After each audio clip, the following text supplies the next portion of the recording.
มีแมงมุมเนี่ยถ้าฟื้นอุดมสมบูรณ์ของธรรมชาตินะป่าเป็นซูเปอร์มาร์เก็ตของหมู่เฮาตั้งหลายนะบางคนก็ไปซอยเฮ็ดทอบวันไหนก็ได้เป็นปัน2 ปันก็มีนะช่วงนี้ก็เป็นช่วงที่เฮาตั้งหลายได้รับประโยชน์จากธรรมชาติพอได้รับประโยชน์ก็อย่าลืมนึกถึงคุณงามความดีของธรรมชาติที่มันสมดุลถ้ามันสมดุลก็ยังว่ามีป่าทำมีใบไม้บ่มีต้นไม้นะเฮ็ดมันก็เริ่มออกเพราะตัวสเปิร์มของเฮ็ดนะเชื้อเฮ็ดนะมันเกิดขึ้นที่ใบไม้แล้วก็มักหมมกันแฝงไว้ในดินพอถึงเวลาความชื้นความร้อนเหมาะสมมันก็ทำให้เชื้อเฮ็ดที่มันอยู่ในใบไม้นะใบไม้ใบตอกมันก็เกิดเป็นเฮ็ดขึ้นมาถ้าเขาตัดต้นไม้อย่าหมดบ่มีใบไม้วันนาต้นทุนการใช้ชีวิตของเขาก็จะสูงขึ้นบางที่บ่มีป่านะไปซ่อเฮ็ดต่างอำเภอต่างจังหวัดเมารถเมาลากันต้องเสี่ยงกับธรรมเนียมของป่าชุมชนเปิ่นเก็บนะอย่างปีก่อนก็มาไปแถวพ่อแม่พี่น้องแถววังชินแถวศรีสัชนาลัยนะเตพุทธโซนปุ่นนี่เปิ่นก็รักษาป่าดีนะบางชุมชนก็บางต่างจังหวัดก็ไปซ่อเฮ็ดซ่อยังเปิ่นก็เห็นว่าไปเบียดเบียนบางคนก็ไปลักขโมยเป็นนั่นกล้วยไม้ของยังของเปิ่นก็เลยมีมาตรการเฝ้าระวังที่นี่เปิ่นก็มีกองทุนป่ากองทุนอย่างพวกเนี้ยถ้าเป็นรถปิกอัพเข้าไปนะอย่าเก็บกันละ200นะครับถ้ารถเครื่องก็50 บาทนี่พอรถปิกอัพเนี่ยไปหลายคนเปิดก็เอาเข้ากองทุนป่านะนี่บางตีบางตังก็บ่ได้รักษาป่าก็ต้องลำบากหน่อยนะบางคนก็ไม่จะคิงนะบอกรู้สึกอย่างนั้นแต่ยังบอกรู้สึกว่าตีเฮาทำลายป่าแล้วกลายเป็นว่าเฮาไปเบียดเบียนบางทีในเปิ่นเห็นว่าเฮาทั้งหลายบ่สนเวลาเข้าป่าเปิ่นแล้วบ่สนไปทำร้ายในบางทีเปิ่นก็โคตรกระเกลียดกันนะบางชุมชนนี่ถึงกับปล่อยลักปล่อยยางมีก็จะซอดนี่นั่นมันนี่ใจแคบนี่นะไปซื้อของกินเพื่อก็บ่ได้ใจแคบนะแต่มันสมควรบางทีสมควรเพราะว่ากว่าจะเป็นรักษาป่ามาเป็นตัดเสียตลับซักอยู่นอนเวลาไฟป่ามาก็ต้องโอ้ยบ่ได้รับในนอนพื้นที่เป็นพันไร่ของเพิ่นนี่เฮานี่เสือนอนกินนี่บ้านตัวเก่าก็ทำลายป่าถึงเวลามาก็ไปเบียดเบียนเพิ่นเนี่ยมันต้องเสียภาษีนะเสียภาษีให้เปิ่นเนี่ยถ้าเขาเข้าใจจะเขาบอกตำหนิเขาบอกโกรธบอกเกลียดนะเพราะว่ากว่าจะเปิ่นจะทุกสิ่งทุกอย่างมันมีที่มันเป็นกำไรคืนทุนให้ชุมชนเปิ่นนะมันต้นทุนโดยแพงของเปิ่นรวมคิดรวมทำรวมทุกต้องรักษาป่าลงทุนลงแรงนะไม่ใช่น้อยๆแล้วนั้นเขาก็จะไปเสียภาษีเหมือนสักเล็กสักน้อยไปมีปัญหาอย่างว่ากันอร่อย200บางทีมันถือว่าเป็นดอกเบี้ยธรรมชาติเปิดได้นี่เนาะนี่สตาสาธุชนทั้งหลายก็ผู้เรื่องเฮ็ดโยงถึงบางทีเราก็เขาตำราว่าแกงจืดมันถึงหัวฟุ้นเปลืองหนูเสื้อรู้คุณแมวบางทีเอาอยากกลมบกมาแต่เพื่อเนื้อแกมกำก็สายเสร็จแล้วนะสายเสร็จแล้ว แต่ตอนมีเกลืออยู่มีแมวอยู่บ่เคยที่ห่วงแหนบ่เคยที่เห็นความสำคัญ บ่เคยทะนุถนอมแต่พอมันโดนกัดเหมือนกับหนูกัดเสื้อก็แกงจืดก็บางทีก็นึกถึงบางทีก็สายแล้วนะสายเสียแล้วก็เป็นปรารภของอาหารการกินปรารภของวิถีชีวิตที่หมุนเวียนเปลี่ยนผ่านมาก็ฝากศรัทธาญาติโยมเนาะได้มาช่วยกันดูแลธรรมชาติดูแลต้นทุนเป็นทุนทางสังคมวันนี้อาตมาพระมหานพดลสุวรรณเมธีได้มาจัดรายการกระทันหันตะเกียพระอาจารย์มหาสมเฉยแล้วก็เดินไปวันนี้พระอาจารย์ก็เลยตั้งอาจารย์ญาอาจารย์กับลูกศิษย์บางทีญาอาจารย์ตอนแรงๆป่น3 ทุ่ม 4 ทุ่มวันนี้ก็เลยมาเปิดโปรแกรมพอดีโทรหาน้องดิวก็ว่ามันเพลงมันเหมือนเพลงมันแบบมันซึนมันบันดึงแต่ไม่โอเคอยู่นะสาธุชนอันนี้ก็ว่ากันไปนะว่ากันไปช่วงนี้ก็ข่าวการบ้านการเมืองข่าวการพระศาสนา มันกระแสเป็นกระแสเอามาก็มันทำให้ส่งผลกระทบกระเทือนต่อวิธีคิดท่าทีแล้วก็ศรัทธาของประชาชนไม่มากก็น้อยโดยเฉพาะวัยรุ่นเนาะอาจจะมองบ่เข้าวัดอยู่แล้วก็จะมองบทบาทพระรักหรือภาพลักษณ์ของพระสงฆ์องค์ข้าเจ้าในแง่ลบไปในแง่ลบไปถ้าโอ้กันมาอันนี้กันกับมันบอกว่าองค์กรไหนเขาก็พึกมันก็ป้อมหมอกมันก็ป้อมหมอกจะไปว่าโทษตั้งหน่อยก็บ่ได้บางทีภายในของเขานะทำเสียเองแต่อย่างไรก็ดีเขาก็ถ้ามองมันเหมือนกับเวลาเขาเห็นครูเห็นตำรวจเห็นหมอแล้วก็แสดงออกแบบประชดประชันนะตำรวจบดีบ่ต้องมีตำรวจอะไรนะเราใครจะมาอำนวยความสะดวกแล้วก็อำนวยการสืบทั้งสอบทั้งสืบเพื่อค้นหาข้อเท็จจริงในกรณีที่มีอาชญากรมีอาชญากรรมเกิดขึ้นในสังคมถ้าเราบอกว่ามีก็ได้นะเหมือนกันหมอพยาบาลบดีเขาเกิดว่ายุบโรงพยาบาลอย่างนี้แล้ววันหน้าเขาจะเจ็บจะป่วยอย่างนี้เขาก็ต้องหนีบ่พ้นในเรื่องพวกนี้ครูบดียุบโรงเรียนใหญ่นะใครนี่คิดแบบประชดประชันเหมือนกันศรัทธาญาติโยมทั้งหลายพระศาสนาก็เหมือนกันบางคนถึงก็บอกต้องมีมันวัดวาอารามตุเจ้าก็ต้องมีมัน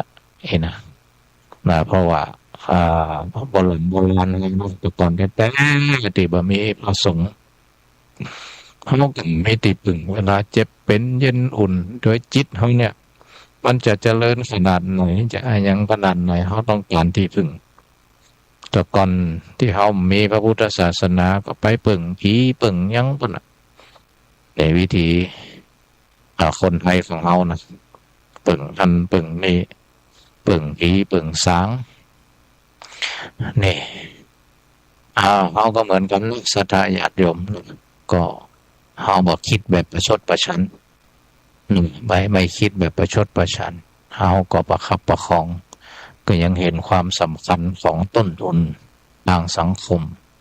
ต้นทุนทางจิตวิญญาณก็คือวัดวาอารามศาสนาโดยเฉพาะสังคมไทยเรามีประสบการณ์เดี๋ยวก่อนขอเปิดประตูกันเอาเฮ้ยมันจะได้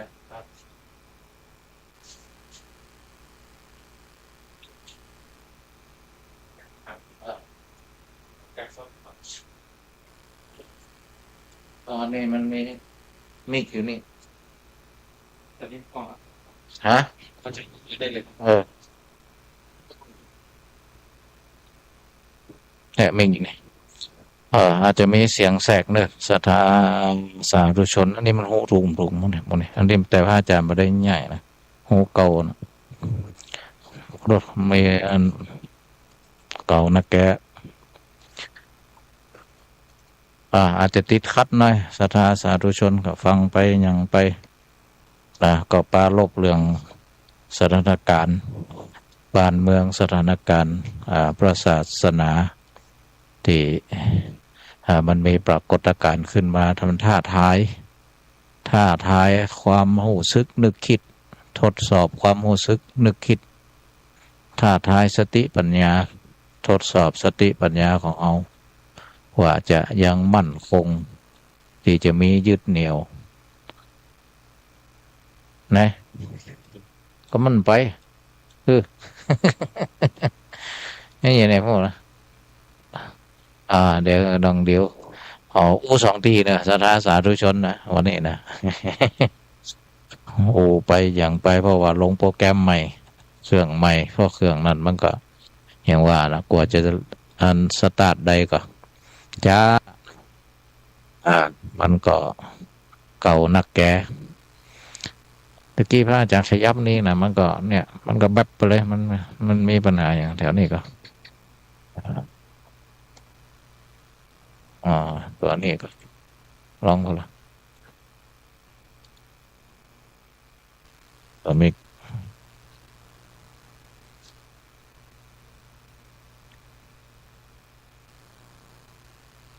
ศรัทธาสาธุชนทั้งหลายนะอันนี้ก็ได้ปรารภเรื่องสถานการณ์ทางสังคมแวดล้อมเขาก็ต้องอยู่มันเือใดนะอยู่มันเือใดนะศรัทธาสาธุชนทั้งหลายขึ้นไหมเนี่ยมันขึ้น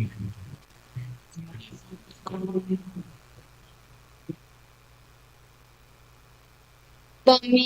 คำพูดหมดใจ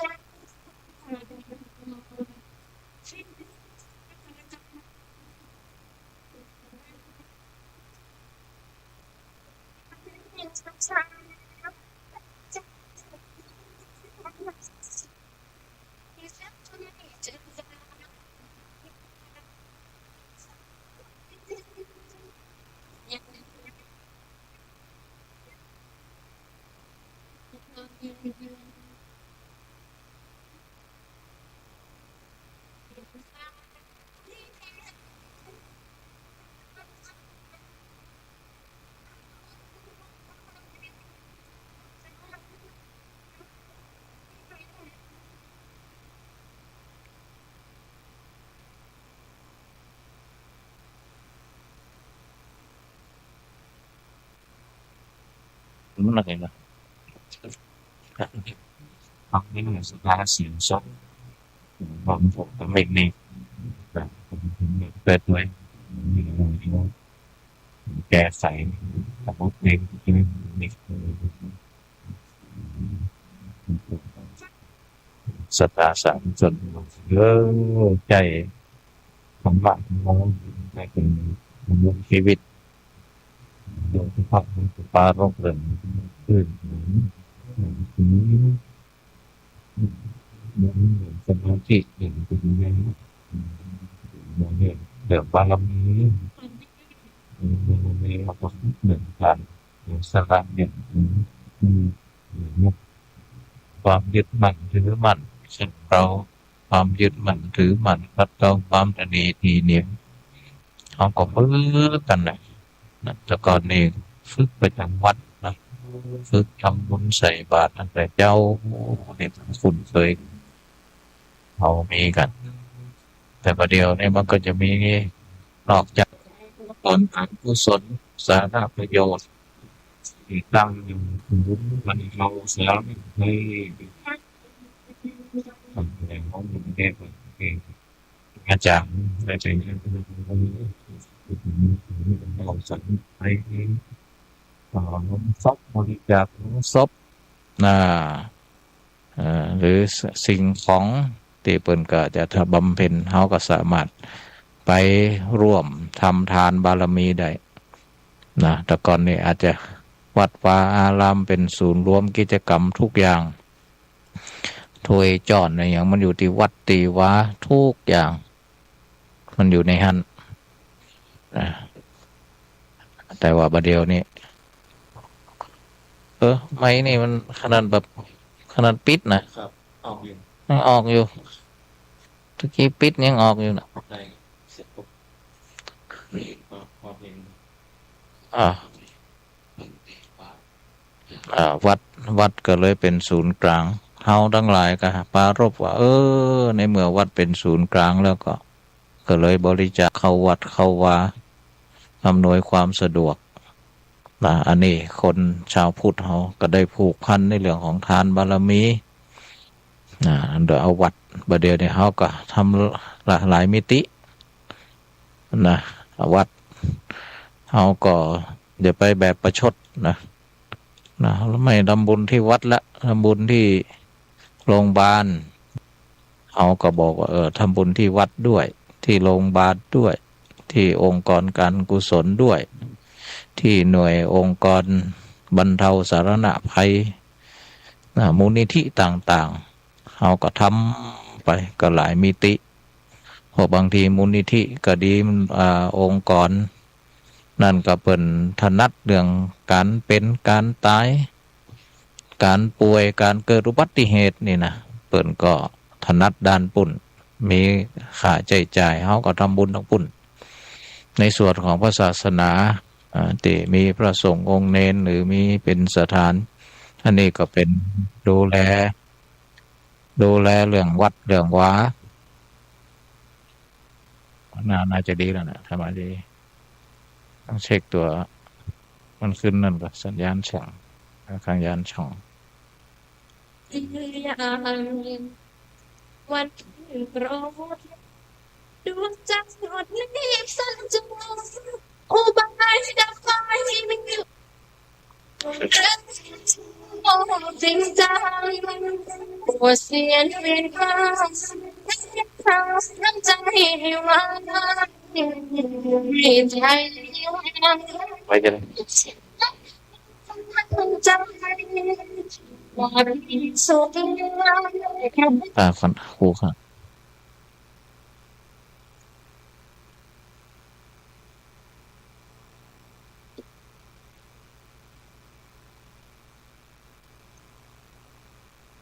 เป็นจะได้ผ่องสถาสาธุชนอยู่ดีมีสุขกันก่อนฝนเขาปีที่เขาฟ้าฝนก็มาเร็วเขาประสบปัญหาหมอกควันบอกอายุแรงต่อใดตั้งแต่มีน้ำมาละฝนมาทำให้เขาได้ลดความรุนแรงในเรื่องหมอกควันเดี๋ยวนี้ตีวัดพ้นก็ซักน้ำเต็มแล้วคือปีนี้กว่าจะเต็มเนี่ยพ้นตุลาวันละปีนี้นี่ซักเต็มต่อไปนี่ก็ล้นละนะล้นออกห้วยไปละแต่เนื่องจากว่ามีหล่องน้ำเนาะหล่องน้ำที่เปิดขยายถนนไป4 เลนนะเปิดขยายถนนไป4 เลนทำมือหล่องน้ำมาตียายพรโทรมาแล้ว ยังได้รับสายแต่เหนื่อยยายพรเลยครับนะอันนี้ก็เรื่องงานสถานการณ์ความเป็นมาเป็นไปของสิ่งแวดล้อมแต่อย่างไรก็ดีศรัทธาญาติโยมเมื่อเดียวนี้ก็ข่าวเกี่ยวกับโควิดเริ่มมาละกระจายมาละเป็นระยะเป็นอย่างเขาก็ยังไว้ใจบ่ได้เตี่ยเนาะเรื่องโควิดเขาก็รักษาสุขภาพมือดีนะคนที่เป็นบ่ฉีดยา ฉีดวัคซีนเปิ่นกับว่าดูแลตัวเก่าดีก็มีภูมิคุ้มกันได้เหมือนกันนะหลายผู้หลายท่านที่ท่านอาจารย์ได้หูว่าคนนั้นคนนี้บ่ได้ฉีดวัคซีนรุ่นนั่นรุ่นนี้อันนี้ต้องถอดนี่ออกแล้วอันนี้มันได้นะพระอาจารย์เอาพวงมานี่เอาพวงมานี่มีเปิดเลยครับ แม่นเพื่อจะได้ยินเสียงมาได้ว่าเพลงมันออกศรัทธาสาธุชนวันนี้ก็วันพุธนะวันพุธวันที่4เนาะวันพุธที่4วัน6แต่ว่า8 ค่ำวันนี้9 ค่ำนะ9 ค่ำแต่เมื่อกี้เดือนหน้าก็เข้าพรรษาให้เหมาะนะนี่เขาก็ถอดผ้าป่าเนี่ยมันเกี่ยวกับนี่เอาเหรออันนี้เป็นเฮดโฟนแบบนี้นะตะเกียมใดเป็นโฟนอันนั้นแต่เจ้าก็ได้ไปออกพื้นที่นะกับหลวงพ่อพระครูอนุสาสวรธรรมนะเจ้าคณะอำเภอเมืองลำปางเพิ่งก็มีกิจกรรมไปเยี่ยมภิกษุติดเตียงเยี่ยมภิกษุที่มีอายุพรรษาการมากนะแล้วก็ติดเตียงนะศรัทธาสาธุชนทั้งหลายก็ไปได้4-5 วัดนะ4-5 วัดนะมีวัดนะวัดวังแฝงนะวัดปงแสนทองบุญนะศรัทธาสาธุชนที่ได้ไปเยี่ยมภิกษุติดเตียงผู้มีพรรษานักวัดหมื่นกาฏ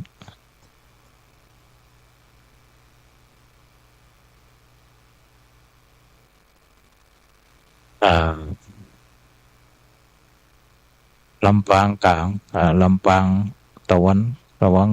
ลำปางตะวันตกนะลำปางกลางตะวันตกเนี่ยอันนี้ก็ไปเยี่ยมหลายอาการหลวงพ่อบางลูกก็อัลไซเมอร์บางลูกก็เสียงดีความจำดีแต่ว่าเข้าบ่ดีแต่บางลูกก็เลือดบ่ดีนะบางลูกก็หูเหลืองบางลูกก็หูบ่ดีนี่80มี83มีนะนี่ก็หลวงพ่อพระครูอนุสาสวรธรรมก็เล็งเห็นก็ไปให้กำลังใจพระที่อาพาธนอนติดเตียงนะเอาของไปพอดีว่าจับจังหวะที่ทางวิไลสงฆ์นครลำปางก็มีโครงการนะสังคมสงเคราะห์บริการสังคมนะก็เลยเป็นตัวแทน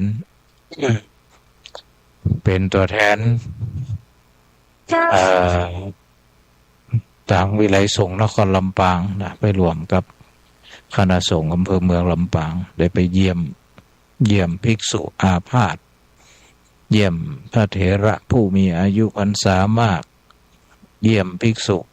ติดเตียงนะก็ไปกำลังจิตกำลังใจ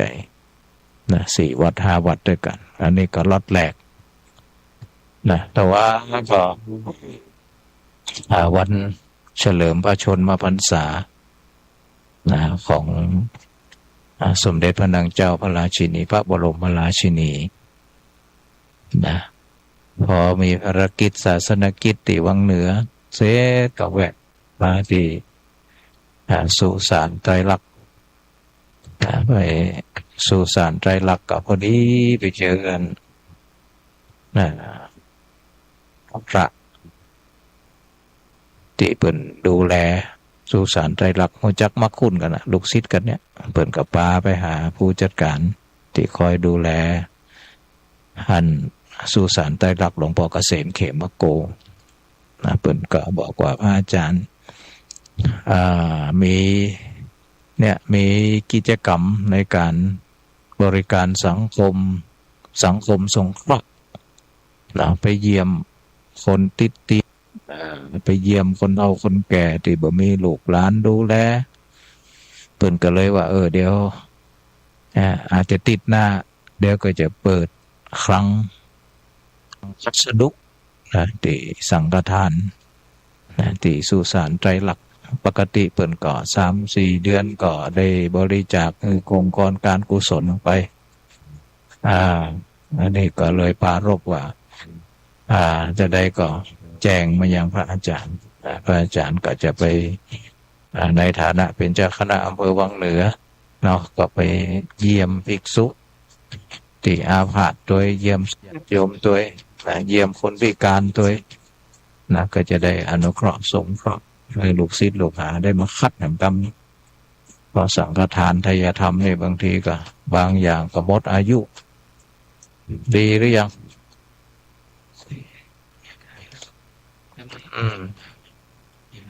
ให้มันเสียบหน่อยเนี่ยตะกอนเสียบแถวนั้นนะเดี๋ยวก่อนศรัทธาสาธุชนเดี๋ยวนะ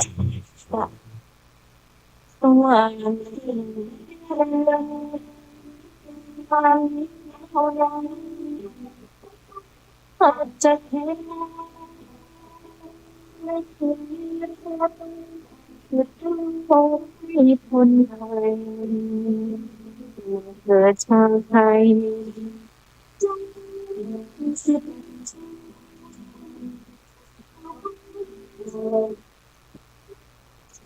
ปัญหาจะพาเราไป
ถ่ายเป็นระยะ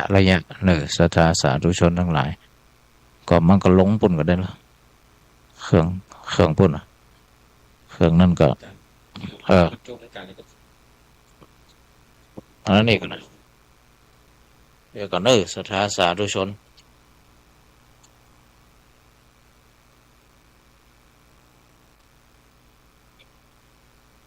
อันนั้นเอาละอันเมาอยู่ท่านกันกระเป๋าท่านอย่าเดี๋ยวผมใจนี่ก็เนี่ยมันอยู่ท่านถอดออกมาแล้วมันอยู่แบบมันอยู่เครื่องเปิดได้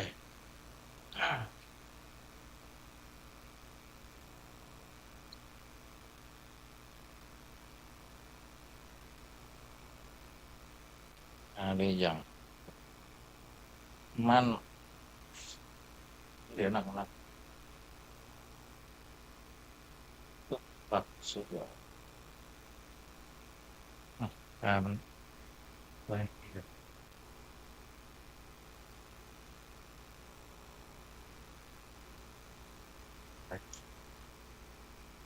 บอก006-586-7540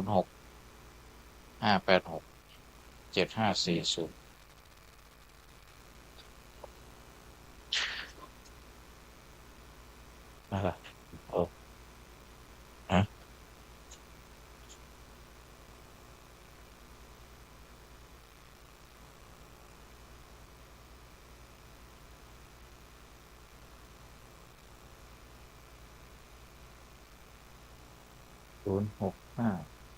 065-867อากาศถึงกันศรัทธาสาธุชนอันนี้ก็จะจัดไปยาวแล้วก็จะลงโปรแกรมเครื่องนั้น รู้สึกว่าเครื่องนี้ซาวกัดน่าจะบ่ค่อยโอเคก็ปรารภเรื่องเหตุการณ์บ้านเมืองที่เราต้องอยู่ให้ได้อยู่แล้วบ่เสียหลักบ่เสียศูนย์บ่เสียหลักคิดบ่เสียหลักธรรมเนาะบ่ศูนย์กลางของเราเพราะว่าเรามีหลักของเราได้จะได้ในการดำรงชีวิตศีลปาการังมีศีลเป็นกำแพงหิริลักเล็กสังมีความละอายเป็นคูเมืองสติทวริกังมีสติเป็นนายประตู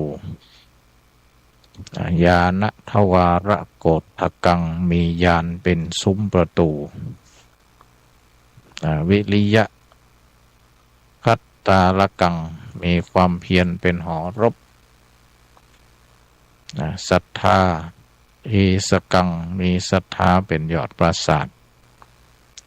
ปัญญาภาษาทังมีปัญญาเป็นตัวปราสาทสุตตันตะสลังมีพระสูตรเป็นถนนหลวงอภิธรรมสิงคาตกังมีพระอภิธรรมเป็นตะแหล่งแก่งวินัยวินิจฉยังมีพระวินัยเป็นศาลสติปัฏฐานวิธียังมีสติปัฏฐานเป็นถนนใหญ่อันสำคัญอันนี้ก็เรื่องที่อธิบายอยู่ในมหาสติปัฏฐานสูตรก็เล็งเห็นว่าธรรมะสำหรับเปิ่นก็เปรียบเทียบพระนครที่อยู่ได้เข้มแข็ง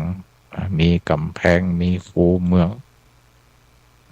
เมืองแต่ก่อนมีคูเมืองนะอย่างเมืองเชียงใหม่เขามีคูดังนั้นศัตรูจะมาเข้ามาได้ก็ข้ามน้ำมาก็ลำบากโจมตีก็ลำบากนี่บ้านเมืองที่มีคูเมืองนะครับพระนครที่มีคูเมืองเป็นพระนครที่มั่นคงปลอดภัยชีวิตของมนุษย์เขาถ้ามีความหิริความละอายใจตัวเกรงกลัวต่อบาปนี่เป็นคูเมืองศัตรูอย่างที่มาทำลายชีวิตเขาก็ยากแต่ถ้าเขาขาดความละอายใจตัวเกรงกลัวต่อบาปเขาก็จะเหมือนกับมีคูหลอบเมืองมีคูเหมือนเอาหันคูเมืองเชียงใหม่นะเอาก็พอมีคูเมืองเนี่ยศัตรูเนี่ยกว่าจะเสียศูนย์ไปละนะมาจะรบน้ำลึกด้วยนะปีนขึ้นแต่ฝั่งน้อยก็โดนปีนขึ้นแต่ฝั่งนั้นก็โดนยากที่จะมาทำร้ายคนที่อยู่ในพระนครได้มี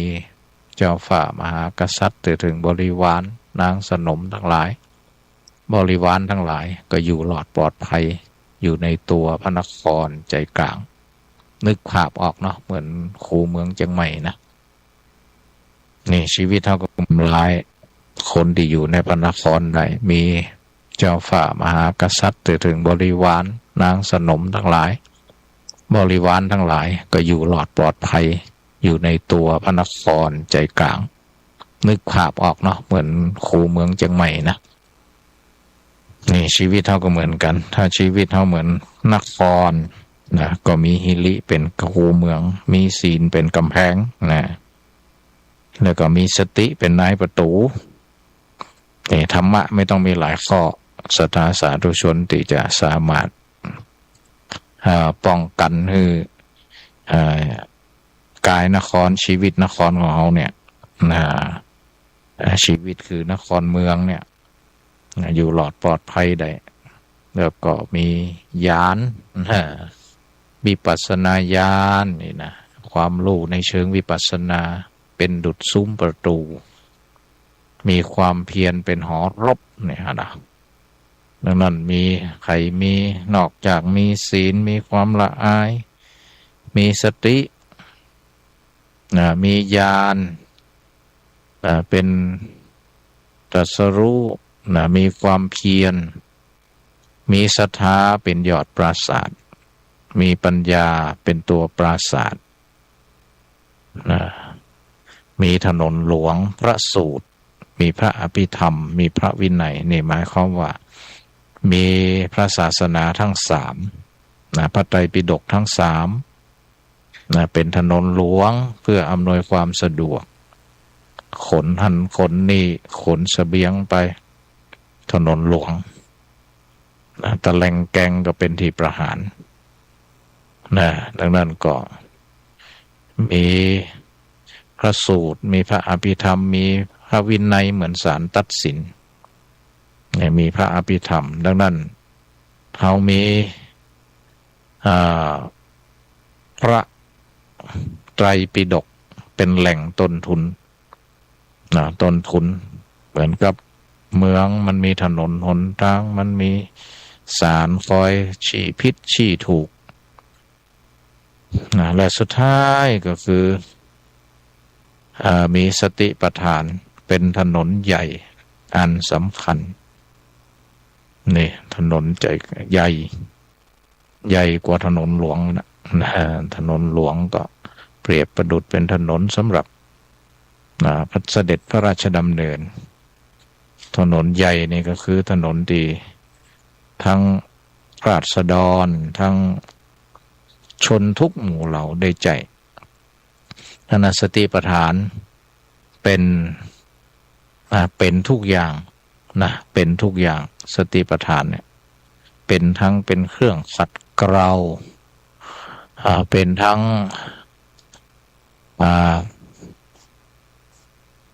เครื่องรักษาเป็นเครื่องนำพาในสติปัฏฐานสี่เป็นเครื่องขัดเกลาจิตขัดเกลาใจเหมือนกับถนนใหญ่ที่คนทั้งหลายได้ใช้ประโยชน์คนทั้งมวลทั้ง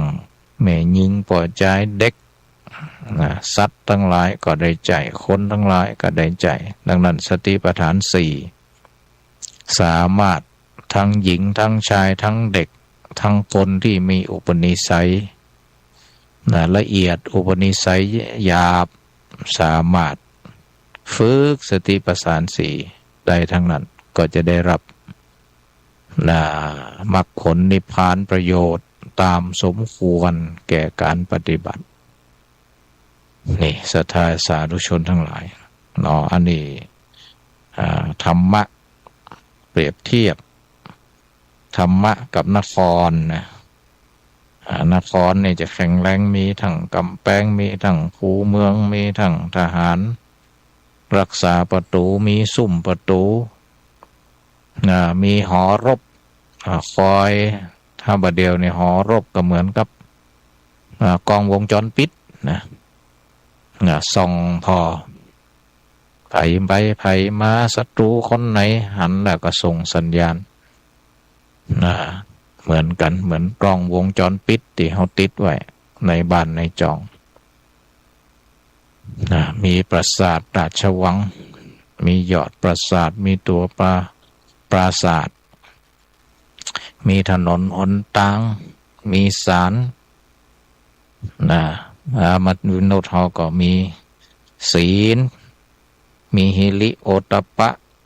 มีสติมีญาณเป็นเครื่องรู้มีความเพียรมีศรัทธามีปัญญาตลอดถึงมีสติปัฏฐานนี่หรือยังศรัทธาสาธุชนทั้งหลายถ้าเฮาฮู้อย่างนี้ได้เห็นประโยชน์อย่างนี้ได้เห็นธรรมอย่างนี้ก็ต้องไม่ละเลยที่จะรักษาศีลแล้วก็ปลุกให้มีจิตสำนึกละอายใจตัวเกรงกลัวต่อบาปฝึกสติให้หนักฝึกอินทรีย์สังวรนี่เป็นเชื้อเพลิงสารตั้งต้นคือเกิดสติก็คือระมัดระวังในการใช้ตาหูจมูกลิ้นกายใจนี่มันก็เป็นทำให้ กายนครของเรานี้ชีวิตดุจนครของเรานี้ก็จะมีความปลอดภัยมีความมั่นคงยั่งยืนไม่เป็นเมืองขึ้นถ้านครใดเมืองใดมีกำแพงมีคูเมืองมีทหารคอยเฝ้าประตูบ่มีซุ่มประตูที่จะปิดเปิดยันบานประตูไว้บ่มีหอรบคอยสอดส่องส่งสัญญาณบ่มีถนนที่จะลำเลียงอาวุธจะลำเลียงทหารเพื่อจะปกป้องดินแดนนั้นสุ่มเสี่ยงที่จะตกเป็นเมืองขึ้นของศัตรูได้ง่ายเพราะเป็นเมืองขึ้นแล้วเขาก็จะดุดเป็นทาสเป็นเฉลยคอยส่งเสบียง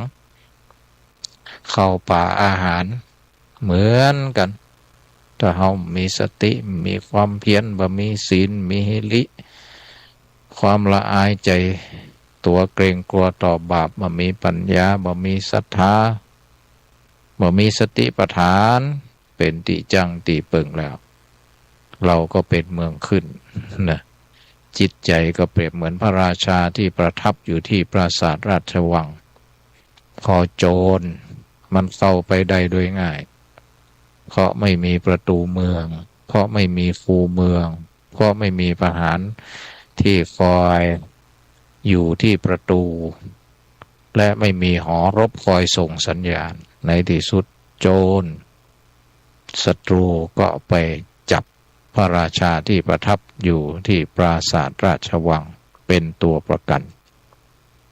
ที่นี่พอเจ้าฟ้ามหากษัตริย์เจ้าเมืองถูกจับเป็นตัวประกันเป็นเฉลยในที่สุดอาณาประชาราษฎร์ทั้งมวลก็ตกเป็นเมืองขึ้นบางทีก็ถูกจับเป็นเฉลยไปเป็นทาสอย่างที่ประวัติศาสตร์ของบ้านเมืองอันนี้ก็เหมือนกันอันนี้เป็นกระจำลองการที่เขาเป็นเป็นเมืองขึ้นเป็นทาสกิเลสตัณหาเนี่ยถูกกิเลสตัณหาจับจิตใจเป็นเฉลยจิตใจเหมือนพระราชา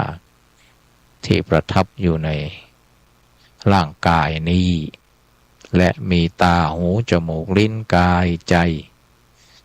เป็นประตูเข้าพระนคร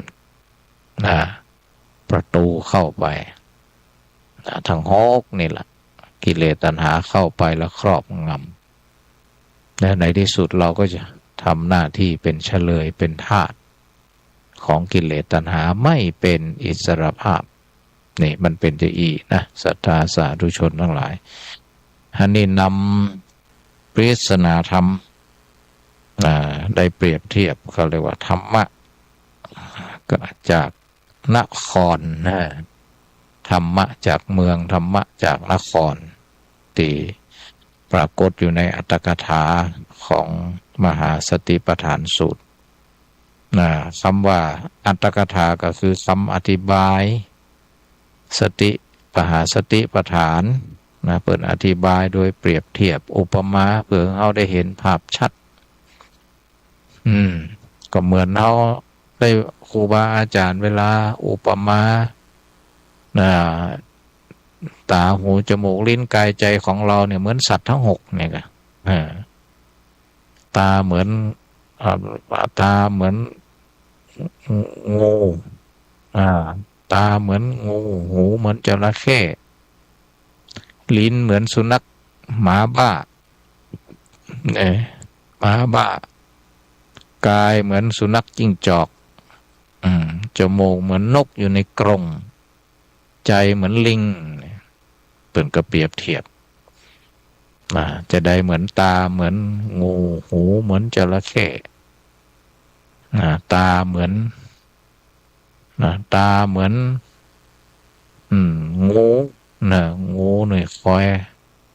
ถ้าเขาเปิดกรงสัตว์ทั้งหลายที่มัดไว้เปิดแล้วก็เปิดกรงงูพอมันหลุดจากกรง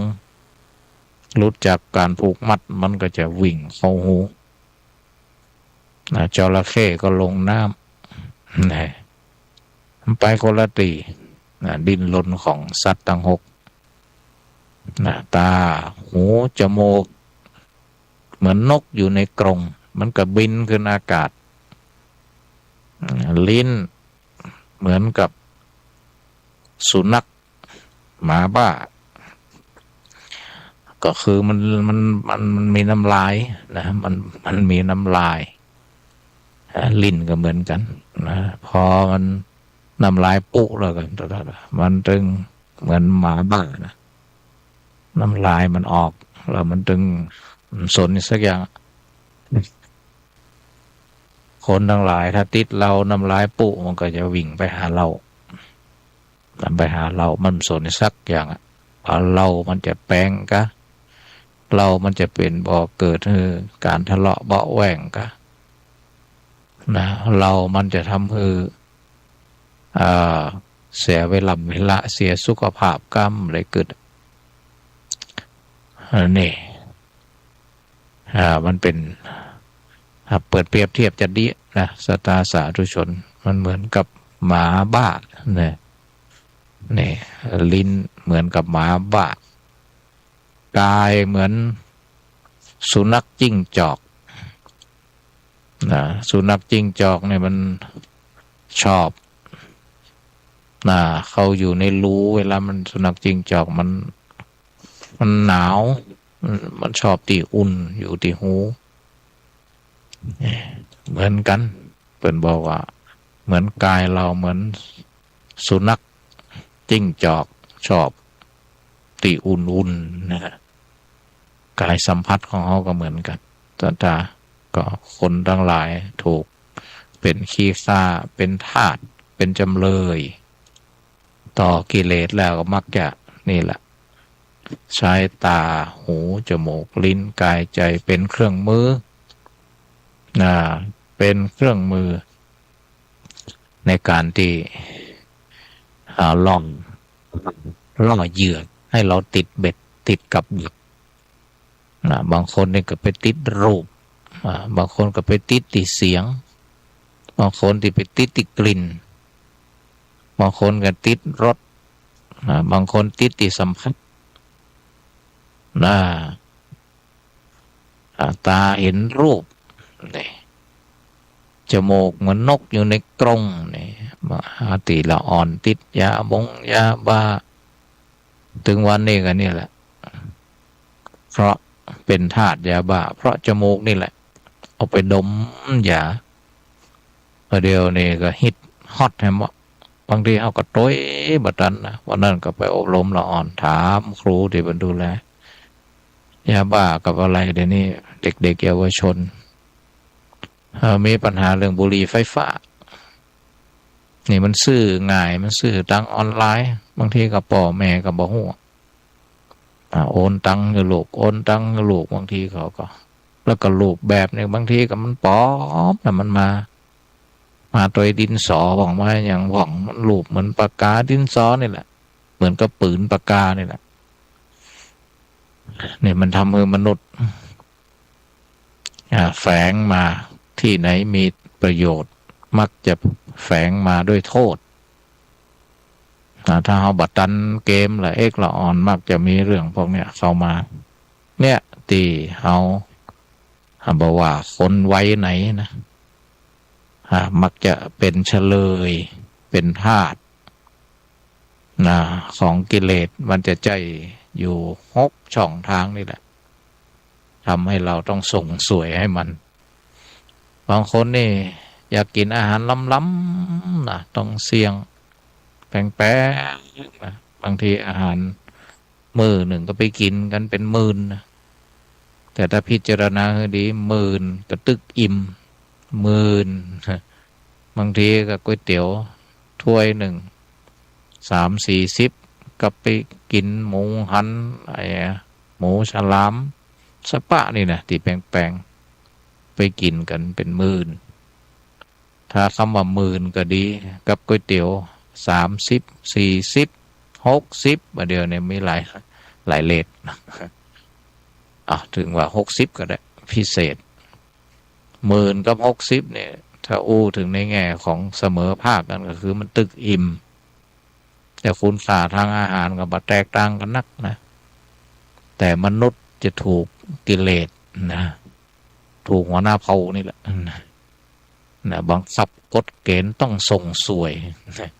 ด้วยการมีรสนิยมอย่างนี้เนี่ยมันก็จะปลุกอย่างเงี้ยมันเหมือนกับคนนั้นมีงัวมีไห่มีสวนนี่นะเวลาจะคือละเอกละอ่อนต่างดาวก็หรือว่าละเอกละอ่อนไปเฝ้าสวนก็เลี้ยงมาเป็นร้อยๆหรืออันยังก็แล้วแต่สถาบางทีก็บางคนนี่เล่นบะสื่อก็อาศัยยาบ้ายืนหื้อยะเม็ด2 เม็ด3 เม็ด4 เม็ดละเอกละอ่อนก็ตีทำงานดุดถาดนี่แหละเพราะกลิ่นนะดมทางจมูกดิ้นรนนะเนี่ยเหมือนนกที่อยู่ในกรงยอมดิ้นรนที่จะออกจากกรงให้ได้เหมือนมนุษย์ติดในเรื่องของการเสพทางจมูกบางคนก็สูบบุหรี่เนี่ยสูบบุหรี่นะก็เสี่ยงเหมือนกันบุหรี่ม้วนหนึ่งก็หลายตังค์เป็น90เป็น100ปุ๊กก็มาได้ถามละเอกละอ่อนเขาติดสูบบุหรี่ไฟฟ้าครับนะเปลืองครับนี่เป็นเรื่องของเราตกเป็นเมืองขึ้นของกิเลสนะต้องส่งสวยว่าเป็นอิสระนะมันเหมือนเอา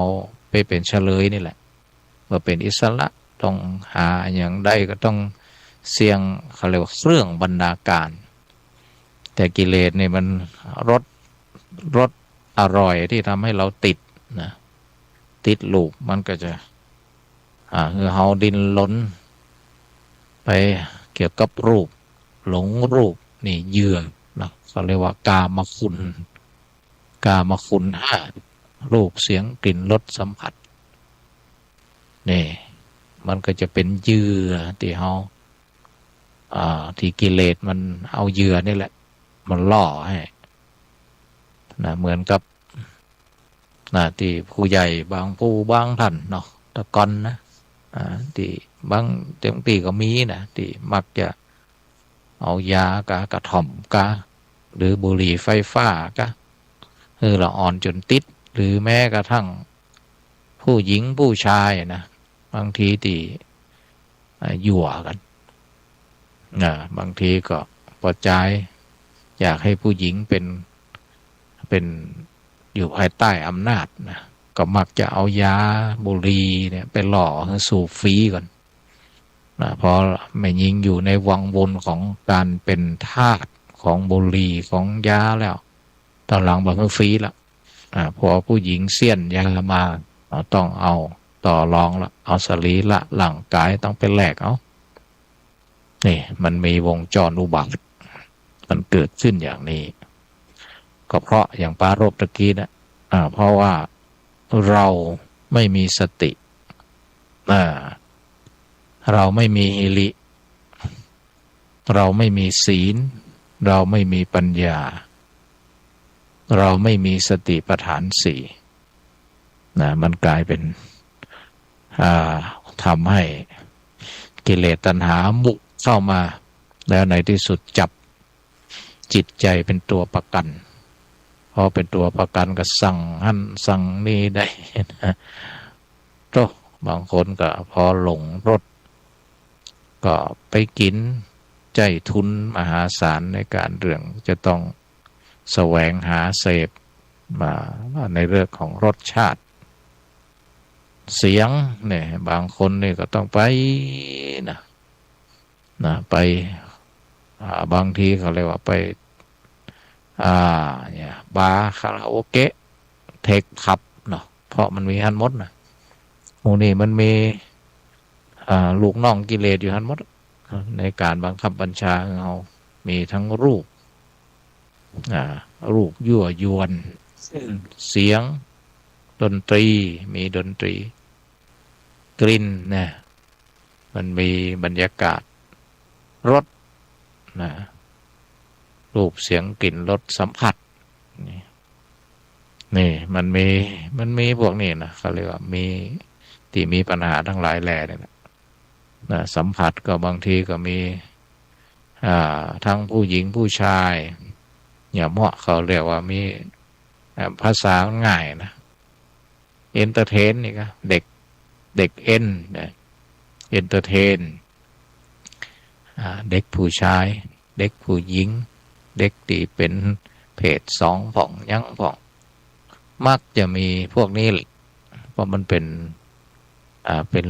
ตัวที่จะทำให้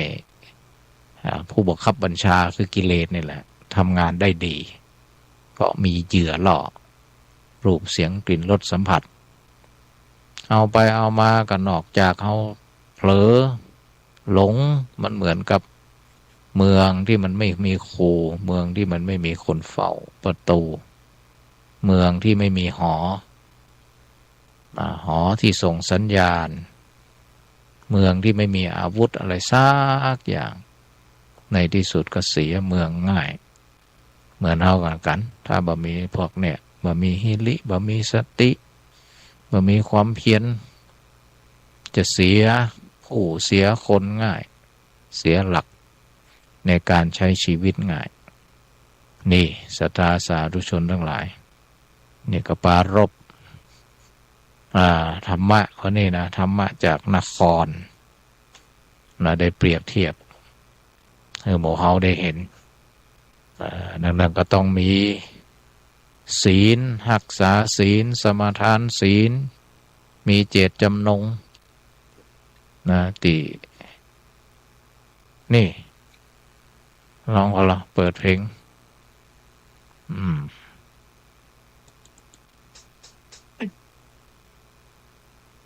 ขึ้นไหม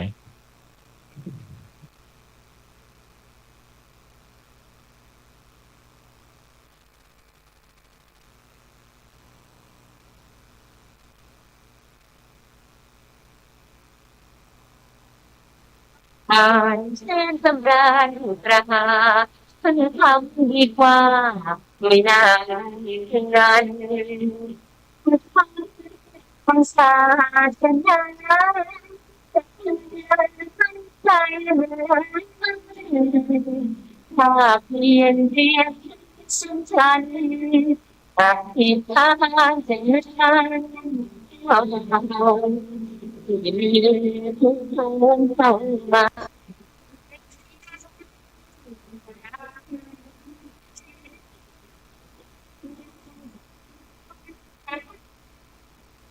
จำ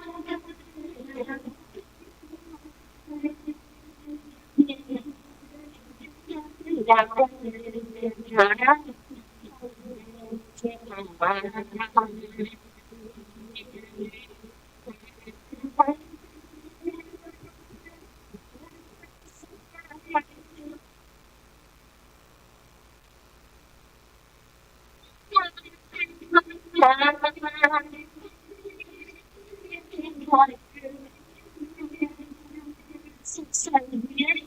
กล่าวเปล่าร้องชัยโยล้ำด้วยธรรม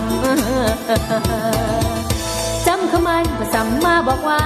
จำคำมันพระสัมมาบอกว่ามีปัญญาหน่อยแก้วบ่มองเศร้าอยู่นานอยากขี้คร้านให้ตกแต่งแป้งเอาความดีเน่าคลองใจแจ่มใสในแผ่วถือไต้แก้ว3 องค์ทรงอยู่ถือไต้แก้ว3 องค์ทรงอยู่คำสั่งสอนรับรู้ที่จำมันใส่ใจดุจตั้งใต้เทียนส่องมองเห็นความลำเค็ญให้หนีเพราะมีแนวกันเปลี่ยนพันโชคร้ายกลายมาโชคดีมีค่าใช่ว่าเป็นฝันก้าวไปแห่งใดก็ไม่หวั่นกลัวทั้งนั้นเพราะมีความดีคุ้มกันแผ่สุขนั้นทั่วทั้งโลกาทำทุกสิ่งทำจริงย่อมมีปัญหาต้องขยันคงมันไม่เสื่อมศรัทธาอ่านจิตพิจารณาภาวนาฝึกเป็นประจำดวงมโนคืนคมเป็นปมไม่เป็นวินอยู่ปฏิบัติขัดถูล้างใจให้ไร้เวรกรรมปลูกเมตตาเผยแพร่รักแท้ไม่มีเงื่อนงำเพียงมนุษยธรรมล้ำปัญญาปัญหาไม่เจอขยายเรื่องจากมหาสติปัฏฐาน4นะถ้าเมื่อเราได้เห็น แล้วหลักการที่จะทำให้ชีวิตอยู่รอดปลอดภัยว่าเป็นเมืองขึ้นของกิเลสตัณหาเรามีความมั่นคงไม่เสียเมืองไม่เสียศูนย์ไม่เสียหลักได้ง่ายเนี่ยก็อาศัยที่ได้มีสติมีฮิรินะในเมืองเนี่ยเอาไปใจมีฮิริฝึกไว้หมายจะมีสติมีฮิริได้จะได้ก็ปรารบเรื่องอายุไขหายใจตัวนึกถึงสถานะบทบาทการที่อายุของตัวเก่านะแต่นึกได้แล้วก็จะได้เกิดความละอายใจตัวคนที่แบบมีความละอายเนี่ยมันจริงๆฮิริกับโอตตปะเนี่ยความละอายใจตัวเกรงกลัวต่อบาปเนี่ยนะมันเป็นเขาเรียกว่าธรรมะโลกกบาลธรรมะโลกกบาลธรรมะเสื่อมฟองนี่เป็นโลกในที่นี่ก็คือขุมสองตัวโตสองตัวเฮานี่สองโซนี่แหละนะสตาสาธุชนไปนะ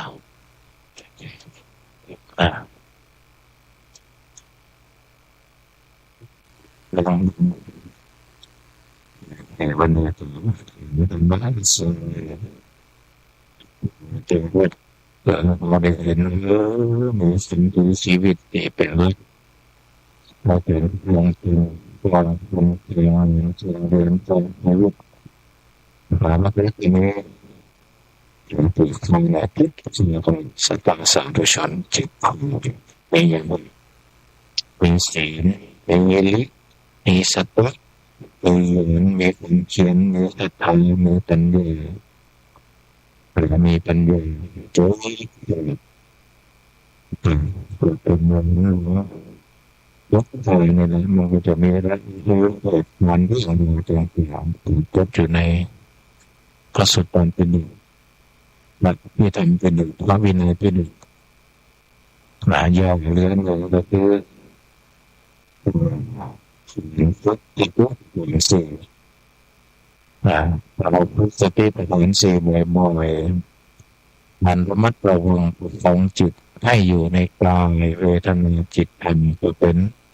ศีลนะเป็นศีล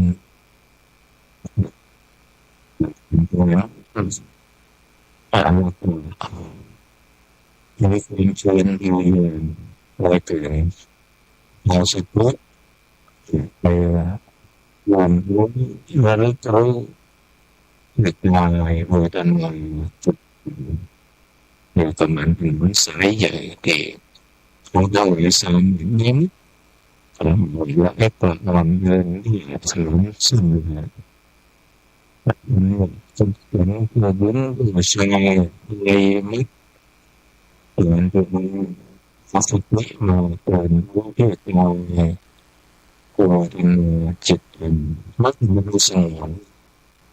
ไม่ได้สงวนแต่คนหรือคนโตอย่างนี้ไม่ได้สงวนอะไรว่าพระนั้นที่จะต้องปฏิบัติสติปัฏฐานสี่หรือต้องปฏิบัตินี่ผู้หญิงผู้ชายนักเรียนครูบาอาจารย์ทุกเพศทุกวัยเหมือนถนนสายใหญ่ก็จะเห็นได้รถฝุ่นก็จะเห็นได้รถเสียงรถเลี้ยรถสุดเลยรถมันที่รถเป็นไง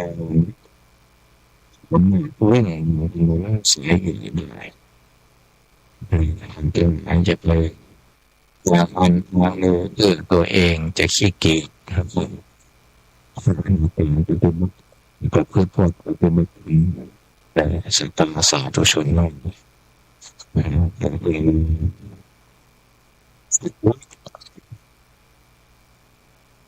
มันไม่ต่อเลยมาเพราะเป็นหมดถึงมันเปิดหน้าเป็นมนุษย์โดยลักแก่กับมาในว่าเราถึงทุกใจครับเรามีศีลตนหลายวันเกิดมีเราเป็นชีวิต มาโลกตัวเบิ่งเป็นมาโลกตัวเบิ่งฟุ้งเฟือยตัวเองฟุ้งเฟือยลูกฟุ้งเฟือยอยู่ถึงวันนั้นมีความรู้ในใจตัวเกรงไม่เกรงตัวต่อบาปก็เลยมีเรื่องมากมายที่ถึงวันนั้นหลงหลงหลงหลงปวดเข่าเสียเนี่ยมันอันนี้เห็นไม่เปลี่ยนแต่เกิดถึงไม่ได้3 วันไปมีแฟนใหม่กับเราไปเยอะส่งไปเพื่อความสุขสันต์ผู้หญิงที่ถ้าทำงานรู้สักตายก็ไปข้างหนึ่งเพราะว่าเอามาเยอะเขาอุตส่าห์ถึงใจแล้วเซ็นไปอย่างเยอะเราเป็นเรื่องศรัทธาสาธุชนเปิดเหมือนฝนที่ไปยิงกับเหมือนรถไฟนะฝนที่ไปเยอะๆนี่มันก็เหมือนไม่คิดกับดีเยอะๆในเหมือนกับไปเสียดสีให้เกิดประกายไฟเยอะก็ส่งฟอกเยอะมิงจนมันเหมือนกับผมไม่คิดนะไปเสียดสีแล้วก็โยนออกถึงไฟของน้ำมันในที่สุดมันก็ไม่ตกมือด้วยไม่คนอื่นไม่หัวไม่คิดด้วยมีแต่เรื่องนี่เลยมาเกิดไม่ใช่ปัญญาใจปัญญาใจสติใจความละอายใจตัวเกรงกลัวต่อบาปใจศีลเป็นที่ตั้งมันคงเกิดโศกนาฏกรรมการเบียดมันคงไม่เกิดความรุนแรงเกิดปวดอยู่กับไฟถึงวันนี้ศรัทธาสาธุชนทั้งหลายว่าของเราปอประเภทการผลโรคมันที่ได้จากปริศนาธรรมและสอดสุดสติลักคำจากพระสูตรที่ครูบาอาจารย์รุ่นก่อนแต่ยังพันสมัยอยู่คือเป็นได้เกิดเป็นได้มากเลยมันสำสอนเสียงสมเด็จพระสัมมาสัมพุทธเจ้าแต่การที่เราได้มีครูบาอาจารย์รุ่นในทางตัวให้ความอธิบายขยายฟังแต่ทำรับซึ่ง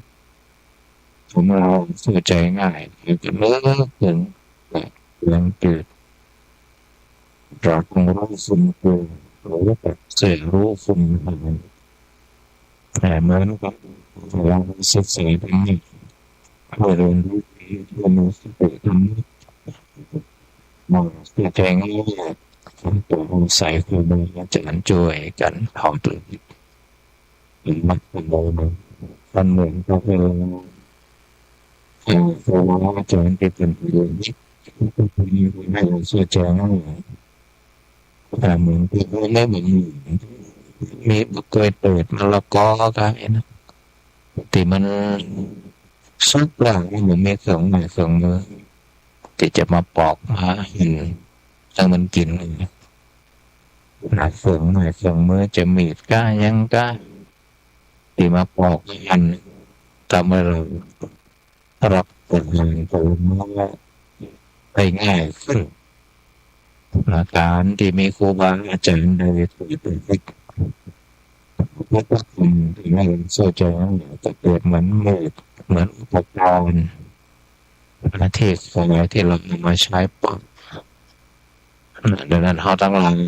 ศรัทธาสาธุชนทั้งหลายจะเอียดหลักจากเขามีพระพุทธพระธรรมพระสงฆ์เลยเรายังมีปฏิบัติการเพื่อบูชาจารย์พระอนุสาวนาจารย์ทั้งหลายเลยจะติธรรมได้ศึกษาธรรมะเราเข้าใจธรรมะได้ง่ายขึ้นดีขึ้นนี่ก็เป็นอานิสงส์ที่เราได้รับเมื่อศรัทธาสาธุชนลืมบอกโทรศัพท์เลยอาจารย์ยังได้กี่วัน 081580.540แถบ10นาทีมันก็จะเปิดเสียงเปิดสายโยงต้องไม่ได้ทำเดินโทรน้องเก็บไงได้บอกสัญญาณตอนสองอนุโมทนาส่งผลต่อตัววิทยุสื่อเสียงเพื่อสร้างประชาตีเฮาต้องไม่ได้รู้เป็นเครือข่ายสื่อสีของสื่อสร้างสรรค์ในส่วนจงลำกลางลำพูนจงใหญ่แล้วก็ป้อนสัญญาณไปจากหลายๆที่หลายอำเภออยู่ในประเทศเชียงรายหนึ่งวิโยอันนี้เป็นต้นก็มีขนมปังมันสตาสาธุชนร่วมไปปลุกใส่รองเท้าให้เป็นแสงเทียนที่ได้ในรูปเป็นแสงเทียนไฟสอดส่องโลกที่มันมืดมนนะกับอันใสเข้ามามันเลยเปลี่ยนชีวิตของเราได้ใช่ไหมสิไม่ต้องเลยเสียสละบางคืนบางสถานีก็เป็นสถานีสิ่งไม่ใช่ว่าเป็นของเอกชนก็ได้เล็งเห็นธรรมะนี่ศาสตราสาธุชนได้เล็งเห็นธรรมะช่วยกันส่งเราจะช่วยกันเป็นธรรมะโอสถเป็นยูยาจิตยาใจยาเป็นอย่าง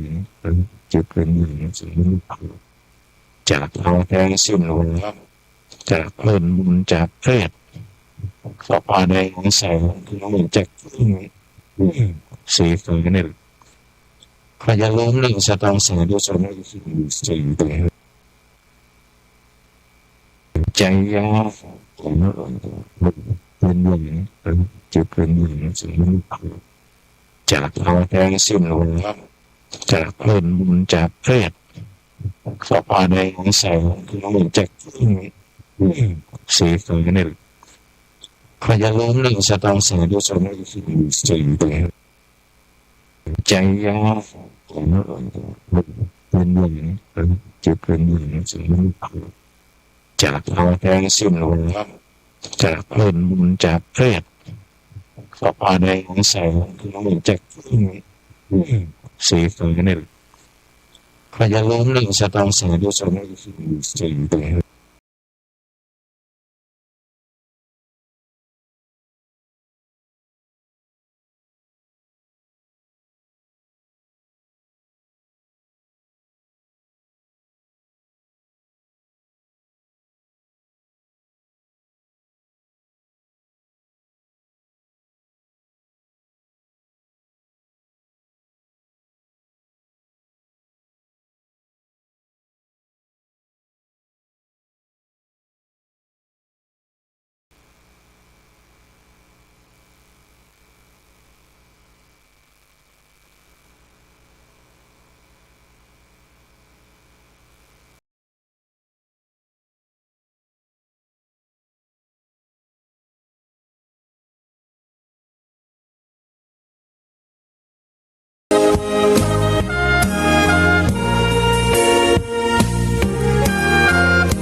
ผมเองก็ไป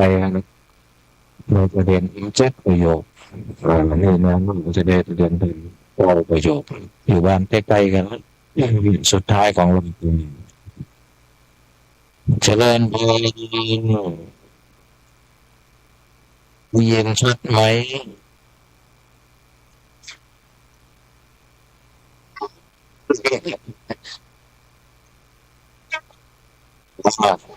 เป็นเนี่ยอันนี้กำลังงานทดสอบอันนี้อยู่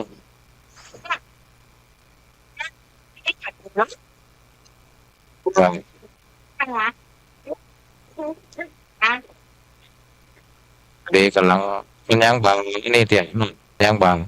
สมบูรณ์เตียนเป็นยังฝนแม่นี่ฝนแม่ยายพรหลอกบัวแดงหลวงสันกำแพงเชียงใหม่ได้ฝึกฝนมาเยอะมากที่ได้แนะนำมาถึงละเอกเลยนั้นกำลังงานนี่อยู่กำลังงานต้องแก้ไขอยู่อย่างนี้ที่สุขภาพนะ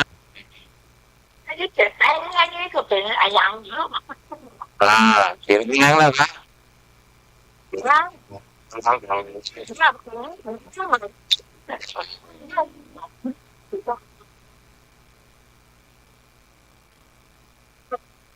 ม่ได้มองกำลังใส่อยู่อันเดียวน่าจะดีขึ้นนะใหญ่เนอะจะเดินพรนะนี่ยังไงพรตูนเดินลงเดินเธอสั่นตึงแปลงหลวงพ่อวัดร่องบ่อแดงแต่ก่อนเป็นคณะก็วัดคณะกรรมการวัดเฉลิมเกิดวันอาทิตย์พาครอบครัวเข้าวัดนะตอนนั้นหลวงพ่อกับลูกศิษย์ลูกหาจะมาโกรธยังมีเงินที่แบบหลวงพ่อก็ให้ยุคสารการมากวันนี้เราเปิดประชาชุมชนกลุ่มของที่เจ็บผมเป็นมีวัดเป็นศูนย์ของบ้านศึกษาศีลวัดประชารัฐสร้างสุขมหาพิจารณ์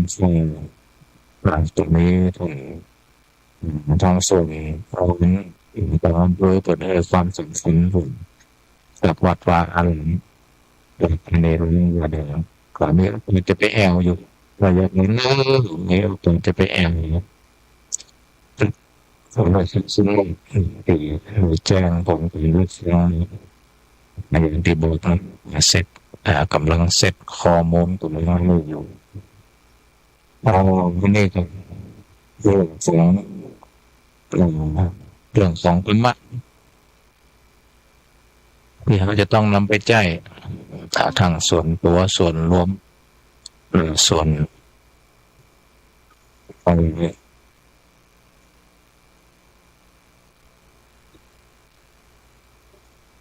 AI นะ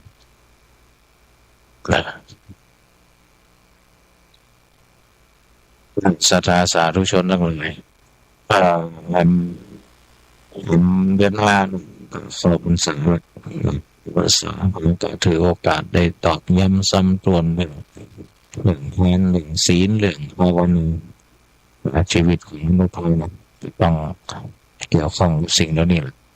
ภาวนาเป็นนิสศีลรักษาศีลเป็นจิตพัฒนาจิตเป็นนิสัยเป็นนิสรักษาศีลเป็นจิตพัฒนาจิตเป็นนิสัยเป็นการสร้างบารมีสิ่งนี้ในการดีจะอยู่ในวิถีธรรมวิถีไทยวิถีพุทธเนี่ยคงจะแบบหนีไปไหนเอาบอกว่าวิถีไทยเราเป็นเยอะเราเกี่ยวส่งไปวิถีพุทธธรรมะส่วนใหญ่หรือว่าจารีตประเพณีเนี่ยก็ส่วนใหญ่ก็มาจากสอนทางทุกศาสนาแต่โดยเฉพาะเรื่องเราไปสักแต่ประเดี๋ยวเนี่ยคนรุ่นใหม่มากันมองความเก่งคนตะกอนจะได้เป็นคือนี่คืออาวุโสว่ามันมีในมงคล38ประการคารวมันแสดงถึงความเคารพนอบน้อม อืมแต่ซาโลเสริมโสรสนึกว่าเหมือนนอนถึงตนและนิกวาดวาดแปลว่าล้มนึกแปลว่าลมออกก็เหมือนอึงนี่ก็อึงในเวลาล้มน่ะมันจะพองตัวใหญ่ไปนะแต่ถ้ามันมีลมในต่องมันก็จะแฟบหน่อยเดียวนะคนทั้งหลายกลางกะเกลียวกราดกะทิฏฐิมานะกะมักนี่แหละบ่มีธรรมะเรื่องนิวาโตนี่แหละดังนั้นเขาก็ฝึกเรื่องนิวาโตนะอ่อนน้อมถ่อมตนนะโสวจัตสตานี่เป็นคนว่านอนสอนง่ายนะประเดี๋ยวนี้ก็ยุคประเดี๋ยวนี้ก็เป็นตัวของตนเองนะบางทีก็ลืมธรรมะที่เป็นมงคลเรื่องของคารวะคารโวเรื่องอ่อนน้อมถ่อมตนนิวาโตแล้วก็เรื่องคารโวจนิวาโตความเคารพอ่อนน้อมถ่อมตนนี่เป็นมงคลนะศรัทธาสาธุชนทั้งหลายดังนั้นก็พอมันเป็นมงคลคนเฒ่าคนแก่คนสมัยก่อนเปิ่นก็มีกฎเกณฑ์เนาะนอกจากเขาเรียกว่า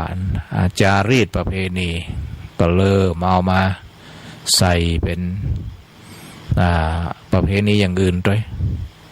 ธรรมเนียมประเพณีก็ธรรมเนียมประเพณีธรรมเนียมไทยเกี่ยวกับการเกี่ยวข้องกับวิถีชีวิตของคนก็พอมันเป็นตัวหนังสือเป็นธรรมะถ้ามันแบบมีพิธีกรรมพิธีการคุณธรรมมันก็บ่ถูกเอามาใจบางทีเขามีธรรมะเอามาใจการไหว้การกราบเนี่ยมันก็จะเขาเรียกว่าพิธีกรรมมันเป็นเครื่องมือของเดี๋ยวจะพักเสียงลองให้น้องเดียวได้ทดสอบเปิดเพลงดูศรัทธา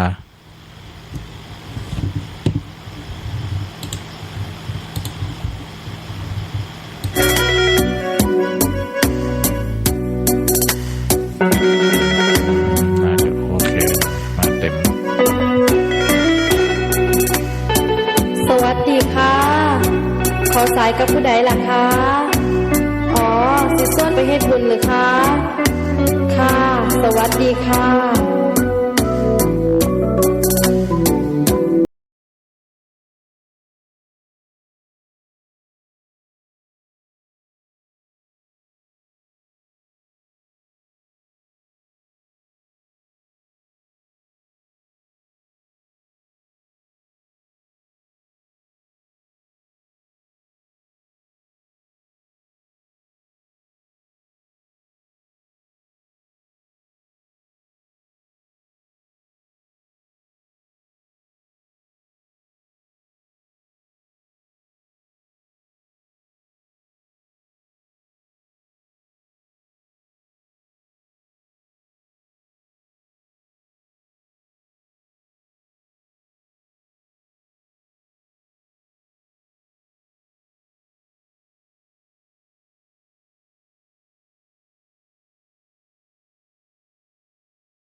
สิวางสาย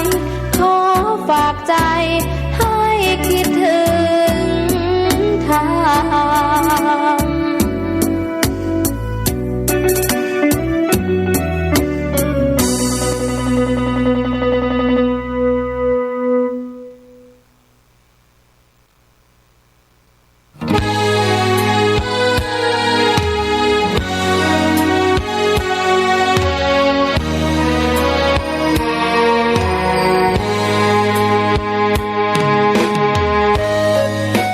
ศรัทธาญาติโยมดีละเสียงเพลงต้องขอขอบคุณน้องดิวเนาะดีเจดิวนะนักจัดรายการทางเป็นจิตอาสาละอ่อนนะน้องดิวนะก็เป็นนักเรียนดีเจจัดอยู่อสมทลำปางตัวจิตอาสาตัวเป็นนิสิตของวิไลสงฆ์นครลำปางปีนี้ก็จะไปเรียนปริญญาโทรัฐศาสตร์มหาบัณฑิตที่วิไลสงฆ์นครลำปางด้วยศรัทธาสาธุชนทั้งหลายไปก็ไปเรียนปอตรีปอโทปอตรีก็เปิดพุทธศาสตร์กับรัฐศาสตร์นะแล้วก็ปอโทก็พุทธศาสตร์มหาบัณฑิตรัฐศาสตร์มหาบัณฑิตก็สามารถไปเรียนได้ถ้าเป็นเจ้าบ้านก็เรียนวันเสาร์วันอาทิตย์เนาะวันจันทร์ถึงศุกร์ก็ทำงานปกติถ้าเป็นพระเป็นเนนก็ไปเรียนวันนั้นอาคารวันพุธนะ2 วันเนาะพระสงฆ์เขาก็ถ้าไปเรียนพุทธศาสตร์ปตรีเนาะพุทธศาสตร์ถ้ามันแบบมีนักมีหลายก็ไปเรียนสมทบกับพระสงฆ์นะวันอาคารวันพุธที่เรียนวันอาคารวันพุธเพราะว่าก็ปั่นใจให้พระสงฆ์เขาเนาะบางทีก็วันพุธก็ถ้าไปวันอื่นวันพัดวันศุกร์เนี่ยมันมีงานศพงานศาสตร์งานบุญสปะนะที่วิถีความเจือของเขาแต่ถ้าวันการวันพุธเนี่ยบางทีเปิดกระถือกันเนาะในเรื่องของเผาผีเผายังนี่นะดังนั้นก็ทำมือพระเปิดกระเฮียนเมื่อมีข้ออ้างไอ้นะ เดี๋ยวก็จะเสียทรัพย์ก่อนวันพุธเนี่ยมีกินมีตานแหน่นะศรัทธาสาธุชนนิติเหตุนะอันนั้นก็ไปเฮียนได้ไปเฮียนเป็นหลักสูตรระยะสั้นหลักสูตรประกาศนียบัตรหลักสูตรล้านนาก็ได้ภาษาล้านนาติดต่อสอบถามได้ถ้าเขาบอกให้ลูกให้หลานมาเฮียนภาษาล้านนานี่เฮียนออนไลน์นะท่านดร.วิษณุพลวัดป่าฝางนี่เพิ่นก็สอนเก่งมีอาจารย์ราชภัฏมาช่วยสอนตัวนะสอนออนไลน์มีพี่น้องตั้งปุ้นนะเฮียนนะไปตั้งเวียงเชียงลุ่งมาตั้ง12 ปันนาเปิ่นเฮียนเนี่ยแหละบุญเก่ามาเฮียนกับล้านนามีหลักสูตรท้องถิ่นนี่สำหรับคนที่ประจบอย่างซักปอซักหมอไอ้นะก็มาเฮียนปรับพื้นฐานเพื่อจะปูทางไปเฮียนรัฐศาสตร์อย่างอีได้เนาะปีหนึ่งเขามาเฮียนปูพื้นฐานปรับพื้นฐานนะเขาเรียกว่าหลักสูตรระยะสั้นนะหลักสูตรประกาศนียบัตรอันนี้ก็ไปติดต่อที่พระอาจารย์ก็ได้ติดต่อที่เข้าเว็บไซต์ของเว็บเพจของวิไลสงฆ์นครลำปางก็ได้มีเบอร์โทรนะมีติดต่อสอบถามได้นะเดี๋ยวต่อไปเนี่ยพระอาจารย์กำลังปรารภว่ามีหลักสูตรวิปัสสนากรรมฐานเนาะเราไปเข้าคอร์สกันเนาะมาเฮียนกันที่วัดบรรพตก็ได้นะมาเข้าหลักสูตรสมาธิเนาะหลักสูตรมันมานั่งสมาธิสวดมนต์กันหลักสูตรระยะสั้นเนี่ยประกาศนียบัตรวันเสาร์วันอาทิตย์เนาะศรัทธาสาธุชนนะมาหลักสูตรพวกนี้นะเอาคนเท่าที่เป็นเกษียณแล้วไปเฮียนที่วิไลเมืองแปรนะศรัทธาสาธุชนเปิ่นปากันไปนะหลักสูตรก็กาเทอมบอกกระตางเป็นกาสอนครูบาอาจารย์นะศรัทธาสาธุชนทั้งหลาย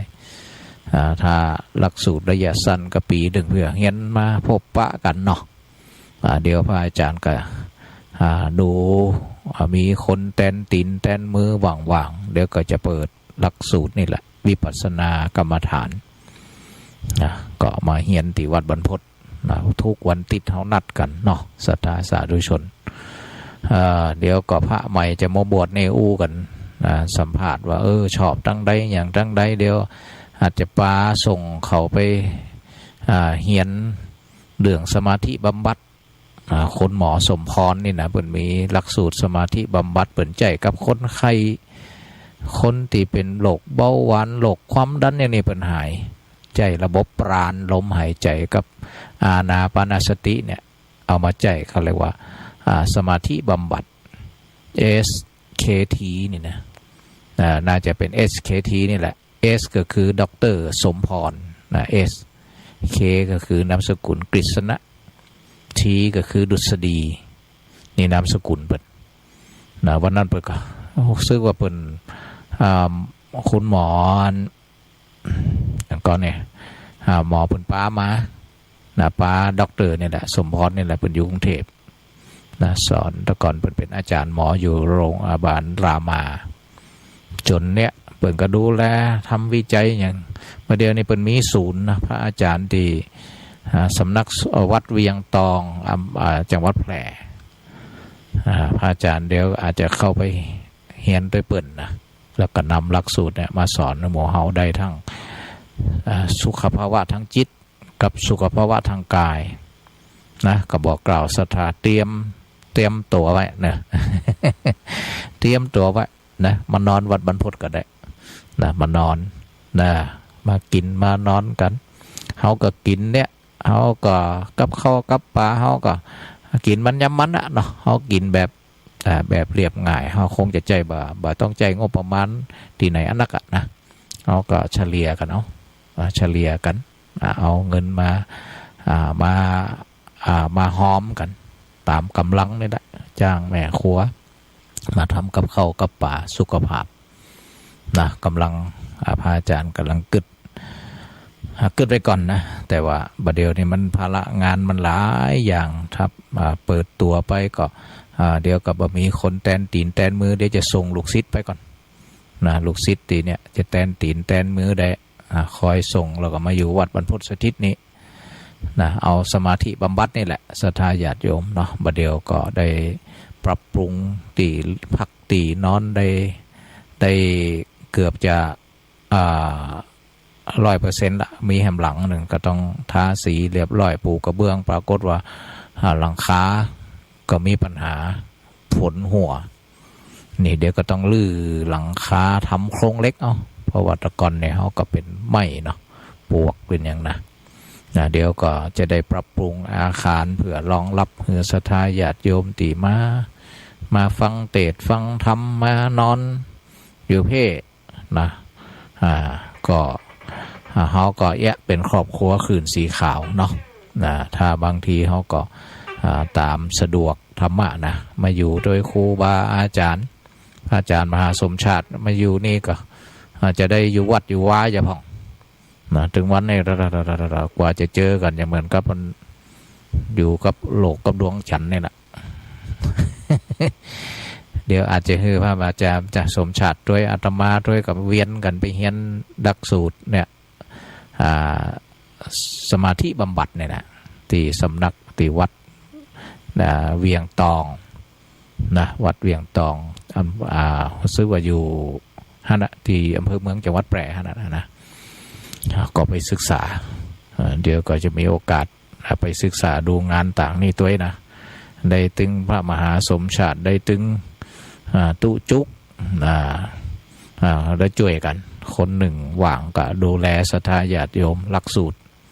นี่ก็อาจจะเป็นหลักสูตรวิปัสสนาเอาเชื่อมกับวิไลสงฆ์นครลำปางหลักสูตรประกาศนียบัตรเนาะถ้าเราปรับหลักสูตรใดอย่างใดนะพอมันได้หลักสูตรนี่ถ้าเราเข้าคอร์สใดมีกำลังที่จะเฮียนต่อใครได้ปริญญามีแฮงหับปริญญาเฮียนปริญญากาเทอมมาแป้งนะกาเทอมก็ประมาณถ้าหลักสูตรปริญญาตรีนี่ก็4,000นี่แหละศรัทธาสาธุชนนะเพราะมันต้องเสียกาหน่วยกิตติครูบาอาจารย์มาสอนเนาะแต่ละผู้แต่ละท่านนะประมาณ 4,000 จริงๆมัน5,800แต่ลด 20% นะลดแล้วลดแหมมันก็เหลือประมาณ 4,000 นิดๆ นี่วันนาวันตาเขาจบหลักสูตรวิปัสสนาแล้วกันโอ้ใครเฮียนนะใครเฮียนปริญญาตรีพุทธศาสตร์นี่แหละพุทธศาสนาหลายๆมิติพระไตรปิฎกศึกษานี่นะมิลินทปัญหาวิสุทธิมรรคนี่หลักสูตรอย่างพวกเนี้ยที่เกี่ยวกับพุทธศาสตร์มิติกับศาสตร์สมัยใหม่เขาก็ได้เฮียนไปเก็บวิชาไปเนาะศรัทธาญาติโยมไปแน่อย่างเหมารถไปรับปริญญาที่หวังน้อยนะไปปุ่นเลยก็ได้นี่เอาก็ถ้ามีนักมีหลายก็อย่างนี้ก็มาเฮียนที่วัดบรรพตนี่นะเขาก็เนี้ยเฮียนถึงวิปัสสนาเฮียนถึงพุทธศาสตร์นี่นะเก็บคะแนนไปด้วยสอบไปด้วยเนาะเอาม่วนเอาไม่ใช่เอาไปสอบไปทำงานอย่างนั้นได้ปริญญาสมภูมิอย่างเนาะศรัทธาญาติโยมเนี่ยก็เมืองแปรเปิ่นไปเฮียนนักนะปีหนึ่งกับ30-40คนเท่าคนแก่เปิ่นไปเฮียนดีพุ่นอ่ะพิธีวิไลสงฆ์หมดอ่ะเราไปนี่ก็ย่ำปอไปก่อนไปเป็นเจ้าภาพภัตตาหารทำบุญกับพระภิกษุพระนิสิตนะเจริญพรชัดเจนแล้วเนาะครับแต่ช่วงแรกนี่มันเน็ตบอกให้ดีก็ท่านอาจารย์พอดีเราออนเป็นกำลังแก้โปรแกรมเพราะอะไรลงโปรแกรมใหม่ก็เลยนั่นอ่ะมันเลยลงที่ผมขอถามท่านอาจารย์ว่าไปแต่งล่าวังเจริญบุญที่ไหนครับไปอยู่บ้านท่านกะไปไหนอ่ะเพราะว่าวันนี้โทรหาลูกเจ้าสักเตี่ยวันนี้ก็ไปแต่งล่าอย่างช้อนะเปิดเข้าทำกะนะคือกำลังเลยแต่งล่าด้วยนี่กะหน้ากะเพราะว่ามีงานกับบัดได้ไปตีว่าอันปุ่นตัวใดขนาดให้นี่ก็มหาสมศักดิ์นักกะรายการเต้นนี่กะเป็นเนี้ยแล้วพออันว่าอากาศดีอากาศดีวันนี้อารมณ์ดีวันนี้คือกำลังใจเด้อโอเคเด้อพอสมควรโอเคเจริญพร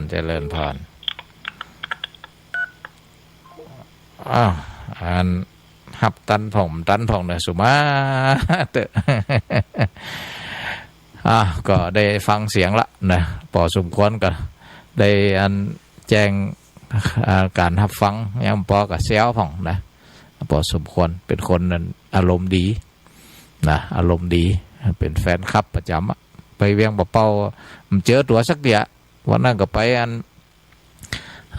วันเกิดหลวงปู่ด้อยนะวันนั้นไปนะก็ไม่ได้แจ้งเนาะไม่ได้แจ้งล่วงหน้าเพราะว่าไม่แจ้งล่วงหน้าเกิดแบบไปกับ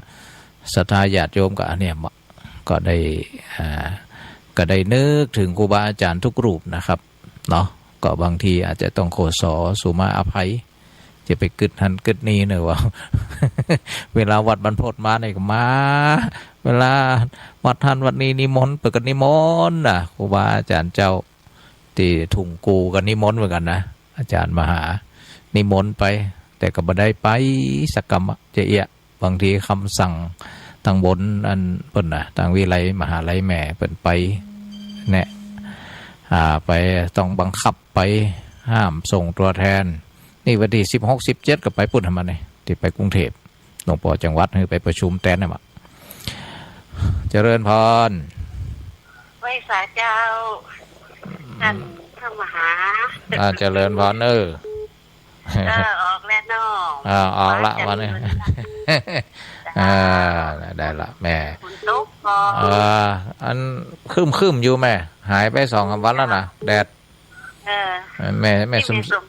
มศรีเนาะเลี้ยงเปล่าเจริญขอบคุณมากท่านมหามาวัดตุลุงดอยเลยไปโยเอายังไปก็ไปจวนมาค่อยสบายไปจวนก็ไปจำเป็นเนี่ยดูแลสุขภาพนะแม่เนอะเจริญพรแม่สมศรีเจริญพรมหาเนเจริญพรเจริญพรไม่สาเจ้าเจริญพรเจริญพร วันนี้ได้ออกกันได้อู้กันนะน้อง แม่นละวันนี้ออกไอ้กำกัน หายกินข้าวแล้วกันแม่แก้ว เจ้ากินแล้วเจ้ากินข้าวกะวันแกงหย่อมน้ำแก้วใส่เห็ด วางนี่เฮ็ดเนาะ น่ะ อ่า น่ะ จุลูกว่าไปทางไหนวันนี้จมเจ็บมันแค่ ตะกี้หันแวบๆอยู่ตะกี้หันแวบๆไปไหนกันวันนี้ เดี๋ยวนะ แม่กับได้โทรหาแกเหมือนกันน่ะ น่ะ ไปงานขาวดำอยู่งานขาวดำในบ้านหมู่บ้านเขาเนี่ยไปเผาปลูก เจริญพรนะแม่เนอแม่แก้ว เจ้าแม่เป็นกำลังใจเด้อ เจริญพรเจริญพรเจริญพรเจริญพร ชัดเจนอย่าดีเนอะ โอเคนั่นน่ะ ดีละใหญ่ เจ้าทอ อธิบายเจ็บหมดลูกโคกเล็ก เนี่ยนะ เย็นจัดดีอ่ะ ดีละออนเขาก็จะมีความพยายามจนเรียบร้อยละระบบดีละใหญ่เนอเจริญพรนะยายพรรองวัวแดงก็แจ้งผลการรับฟังต้องอนุโมทนากับยายพรเนอวันนี้ก็พระอาจารย์ก็เนี่ยในปารบตะเกธรรมะเรื่องนี่นะธรรมะนครเนี่ยเปนเปรียบเทียบจะดีเนาะศรัทธาญาติโยมบ้านเมืองของเขาจะเข้มแข็งปลอดภัยแบบเป็นเมืองขึ้นภัยก็ต้องอาศัยมีกำแพงมีหันมีนี่มีคูเมืองมีทหารเฝ้ายามมีอาวุธมีกองส่องชีวิตเขาก็เหมือนกันนะต้องมีธรรมะเป็นตัวช่วยเป็นชิ้นส่วนเป็นอะไรเจริญพรไว้สาเจ้าชัดก็แม่เจ้าสัตว์ดีเจ้าแม่ก่อนนั้นน่ะมันสัตว์เป็นโลเล่แม่นละโลเล่หน่อยดีละฟันฝ่ากว่าจะดีเหมือนนั้นกว่าจะได้ยินเสียงพระอาจารย์ป้าทอกมาได้ยินเสียงบุโลบเล่ไปนั่งฟังไหนก็ได้บุคคลที่เจอตัวยากแล้วก็หาฟังยากเนาะกว่าจะได้ยินบุโลเมินนะวันนี้จริงๆก็เพราะจะตั้งถ้าเจริญพรเนอเจ้าไอ้สาเจ้าถ้าพระอาจารย์มหาสมชาติไปตักไว้นะใครตั้งถ่าจะญาการละอย่างว่านะก็ลูกศิษย์ลูกหาญาการนะมันต้องบ่เคยไว้ใจเขาบางทีมันก็จะโมใจห้อนนี่นะเนี่ยจังดาเขาว่ามันจะเป็นญาการได้ยังเสียยังนี่นะวันนี้ปล่อยเขานะเจริญพรกับไว้สาถัดฟ้าอาจารย์เจ้าชื่ออะไรเหรอสีกุลหนองล่องกินข้าวแรงแล้วกะยังกินจำเตียเจ้าแม่แกงฟักบุ้งเจ้านั่นน่ะอาหารเมืองน่ะปลอดสารพิษดีละเจ้าเนาะตะกี้บักให้ชัดเจนน่ะแม่โทรไปอ้อค่ารบกวนเปิ่นนี่เนาะพอดีละอ่อนก็เนี่ยก็ลงโปรแกรมด้วยก็ใจเสียงนี่ด้วยเจ้าก็เลยล้วนกันเสียงออกนี่ชัดเจนมาละดีละละอ่อนก็น้องดิวมาช่วยดูแลจนเสร็จละพุทธาวิ่งมาน่ะน้องดิวตะกี้อ่อนจะเดียแม่ว่าได้ยินเสียงอันฟ้าอาจารย์โลเล่อย่างบ่ฮู้เนาะจะออกทีก็เสียงมันดีใหญ่ล่ะเจ้าเจริญพรนะแม่เนอใหญ่แน่เจริญพรเจ้าสาธุเจริญพรเหลือกี่นาทีนะก็จะอันนี้ละเจริญพรเจ้ามันประกาศเจ้าพระอาจารย์เจ้าเจริญพรนะแม่บัวเนออันนี้ก็ได้แม่นโตเป็น2 เดือน 3 เดือนละอย่างว่านั่นน่ะแล้วไป107ย่านน้ำไปกับอะไรกะ วันนี้ก็เกือบไปอะถ้ามีอาจารย์ชาติมาสกิดนะเนี่ยการพุ่นละเพราะส่วนใหญ่ก็เนี่ยการแรงๆเนาะเพราะลูกศิษย์ลูกหาก็ไปเรียนหนังสือบ่วันกับมีลูกมือให้บ่มันก็เลยพ่วงติดพันบางทีเหียปุ๊เหียปังจัดรายการบางทีมันเป็นบางทีก็วันก่อนก็อันบดีอันอย่างก็เครื่องเสียงบดีเจริญพรนะแม่เนอเป็นกำลังใจให้เนอนี่เขื่อนยางอันนี้วังเหนือมาละ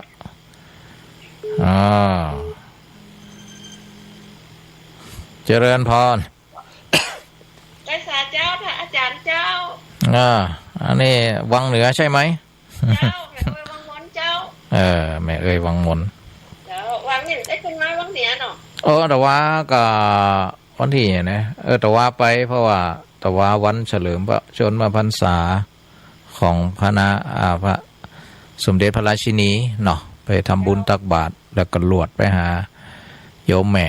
นะแต่ว่าก็แวบไปหาแม่เมื่อวันอย่างได้ทางนั้นท่านอาจารย์ได้เข้ารายการเนาะได้เป็นเนี่ยดีละแต่นี้ไปกับพยายามเจริญพรเจริญพรนะแม่